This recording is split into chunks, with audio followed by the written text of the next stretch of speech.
Hollywood nos mintió. Las películas nos han vendido esa imagen épica de tanques enfrentándose en duelos espectaculares, fuego cruzado, explosiones heroicas, pero la verdad fue muy distinta. Menos del 30% de los tanques alemanes en la Segunda Guerra Mundial cayeron por la acción directa de otros tanques. Sí, hubo batallas famosas donde los Panzers se enfrentaron cara a cara contra sus enemigos, pero esas escenas que parecen sacadas de un guión de acción no reflejan lo que realmente ocurrió. La realidad fue mucho más dura, mucho más aburrida en apariencia, pero letal de verdad. El principal enemigo de los tanques alemanes no fueron los Sherman, ni los T-34, ni siquiera los cañones antitanque. Fue algo mucho menos glamuroso: la logística. La falta de combustible, de repuestos, de mantenimiento, fue el verdadero verdugo de la maquinaria blindada del Tercer Reich. En 1944, un oficial de mantenimiento alemán capturado lo admitió sin rodeos ante los interrogadores aliados. Por cada tanque que perdemos en combate, perdemos 3 por fallos mecánicos o por falta de combustible. Y no era propaganda para justificar derrotas. Era pura matemática militar. Pongamos un ejemplo claro. El famoso Tigery, ese monstruo blindado que podía destruir a casi cualquier vehículo enemigo de frente, tenía un talón de Aquiles: su sistema de transmisión. Necesitaba ser reemplazado cada 500 kilómetros, si es que había piezas de repuesto disponibles. Y claro, la mayoría de las veces no las había, porque las fábricas alemanas estaban bajo un bombardeo constante de los aliados. Miles de aviones destrozaban cada día la producción de acero, de motores, de repuestos. Algo parecido ocurría con el Panzer, considerado por muchos como el tanque más equilibrado de Alemania. Su problema era más sutil: necesitaba 200 tipos distintos de rodamientos. Cuando los aliados bombardearon las plantas de rodamientos en Schweinfurt, la producción se vino abajo. Resultado: Panzers que ni siquiera alcanzaban el frente porque se descomponían en el trayecto. Un mecánico alemán lo resumió con amargura: tenemos tanques magníficos, capaces de destruir cualquier cosa, pero están inmóviles porque nos falta una simple junta de goma. Y aquí es donde se derrumba el mito. Alemania diseñó tanques espectaculares, pero su cadena de suministros no pudo sostenerlos. Una bestia de 60 toneladas se convierte en un adorno inútil si se queda sin combustible a mitad de camino. De hecho, hacia 1945, muchos tanques fueron destruidos por sus propias tripulaciones antes de que el enemigo los alcanzara, porque simplemente no había manera de moverlos ni abastecerlos. El segundo gran asesino de tanques alemanes tampoco fue lo que la mayoría imagina. No fue el proyectil perforante de un Sherman ni un cañón antitanque soviético. Fueron las minas. Armas baratas, sencillas, fáciles de producir en masa. Los soviéticos colocaron más de 200 millones de minas a lo largo del conflicto. Piénsalo, una mina de apenas $3 podía dejar fuera de combate a un King Tiger valorado en 300.000 marcos del Reich. Ni siquiera hacía falta que la mina destruyera el tanque por completo. Bastaba con volarle una oruga. Un tanque con 60 toneladas de peso, atrapado en el barro ruso, era poco más que un bloque inmóvil de acero. En Normandía, las estadísticas estadounidenses mostraron algo revelador. Las minas y los explosivos improvisados destruyeron más blindados alemanes que los bazucas o los cañones de los tanques juntos. Un comandante alemán lo describió con resignación: miramos al horizonte buscando tanques enemigos, pero la muerte nos esperaba bajo nuestras propias orugas. Sorprendente, ¿verdad? El enemigo que nadie ve, enterrado bajo el suelo, fue más mortal que el rival visible en el campo de batalla. Suscríbete si te está gustando el vídeo, porque ahora viene lo más impactante. El verdadero arma que destruyó más tanques alemanes en combate, y no, tampoco fueron los cañones antitanque. Ya vimos que la logística y las minas hicieron estragos en los Panzers, pero aún falta revelar al verdadero protagonista del campo de batalla. El arma que más tanques alemanes destruyó en combate no fueron otros tanques, tampoco los cañones antitanque dedicados, sino la artillería. Sí, los mismos cañones de campaña, la artillería regular que parecía diseñada solo para bombardear posiciones de infantería o fortificaciones. La Unión Soviética perfeccionó una táctica llamada frente de fuego. Básicamente, cuando detectaban una concentración de blindados alemanes, no los enfrentaban con tanques de inmediato. Movilizaban cientos de piezas de artillería y simplemente barrían el área con proyectiles. No se trataba de apuntar con precisión quirúrgica, sino de saturar el terreno. Un proyectil de 152 milímetros que cayera a menos de 10 metros podía volcar un Panzer solo por la onda expansiva. Aunque no volcara al vehículo, Las tripulaciones podían morir o quedar aturdidas por la conmoción dentro del casco. En Kursk, una de las batallas más grandes de la guerra, la artillería soviética destrozó más tanques alemanes en 3 horas que lo que las fuerzas blindadas lograron en 3 días de combates directos. La matemática era brutal. Un tanque podía resistir impactos frontales, pero la artillería atacaba desde arriba, desde todos lados, con una intensidad imposible de contrarrestar. Los estadounidenses llevaron esto a otro nivel con un invento casi secreto en aquel entonces: la espoleta de proximidad, conocida como VT Fuse. ¿Qué hacía? Permitía que los proyectiles explotaran en el aire, justo sobre los tanques enemigos.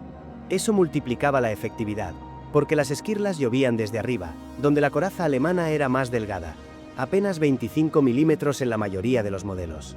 Era suficiente para atravesar escotillas, torretas y dejar fuera de combate tanto a la tripulación como al vehículo. Los testimonios de veteranos alemanes son reveladores. Un Panzerkommandante recordaba con crudeza: temíamos más a la artillería americana que a cualquier otra cosa. No podías luchar contra ella, no podías verla ni escapar de ella. Y es que un proyectil que impactaba cerca era igual de letal que uno directo.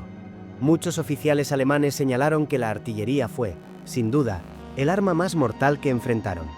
Pero aún hay más sorpresas. Uno de los métodos más ingeniosos, y a la vez, más económicos para neutralizar un tanque fue el fusil antitanque soviético PTRD-41. Puede sonar ridículo hoy pensar en un soldado disparando con un rifle largo contra un monstruo de acero como un Tiger. Pero los soviéticos descubrieron que no necesitaban perforar el blindaje frontal. En cambio, apuntaban a los puntos débiles: visores, ranuras de observación, equipos externos. Imagina disparar 20 proyectiles contra las ranuras de visión de un tanque. Lo cegabas por completo.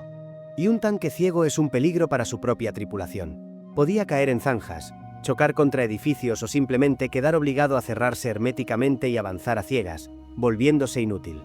Se produjeron casi 500.000 de estos rifles. Cada uno costaba apenas 193 rublos.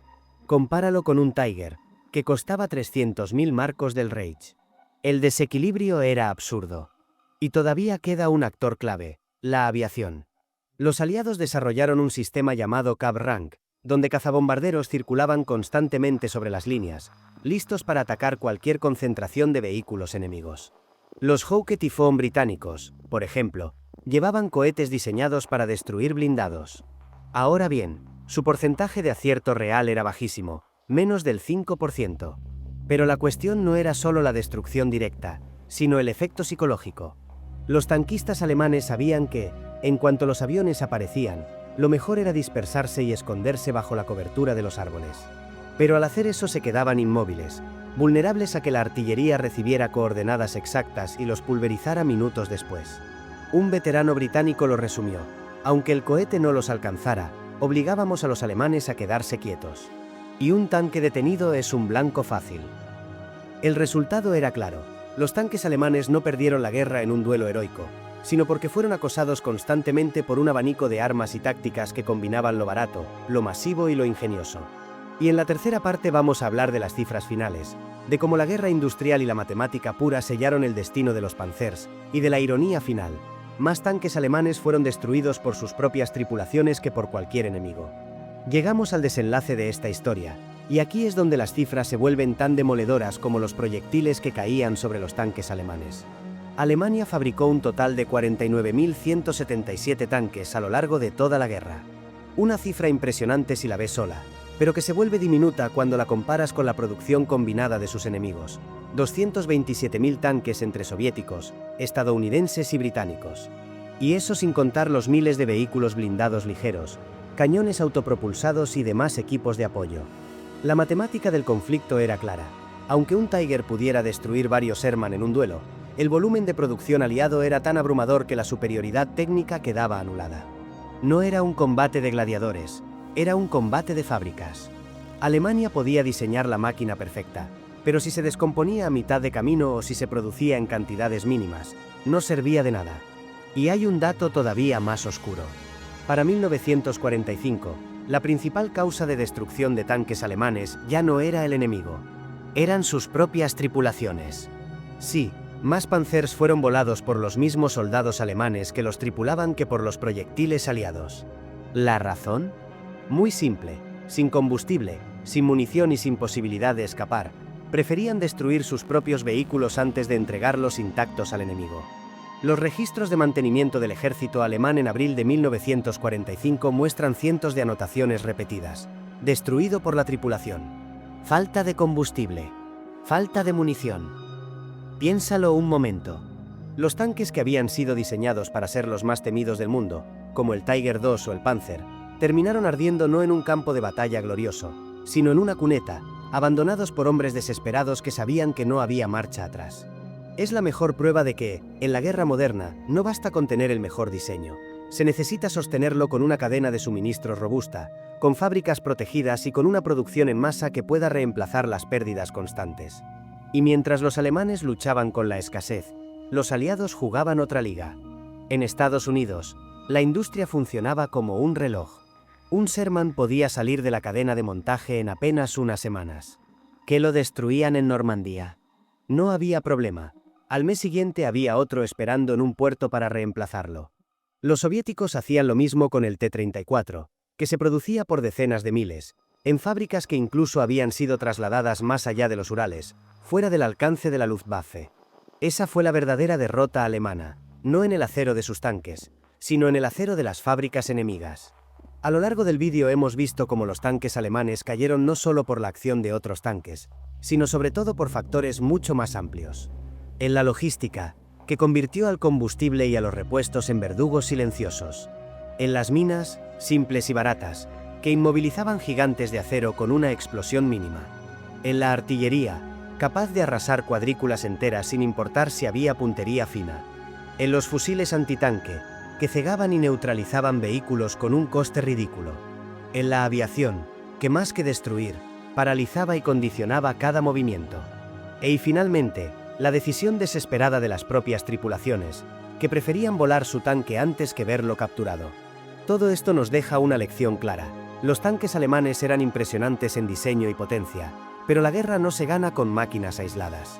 Se gana con fábricas, con logística y con la capacidad de reponer lo perdido. La Segunda Guerra Mundial demostró que la superioridad técnica no garantiza la victoria cuando enfrentas a enemigos capaces de producir en cantidades que superan cualquier expectativa. Así que, la próxima vez que veas una película donde un Tiger se enfrenta en duelo contra un Sherman y parece que la batalla se decide solo por puntería y valentía, recuerda la verdad.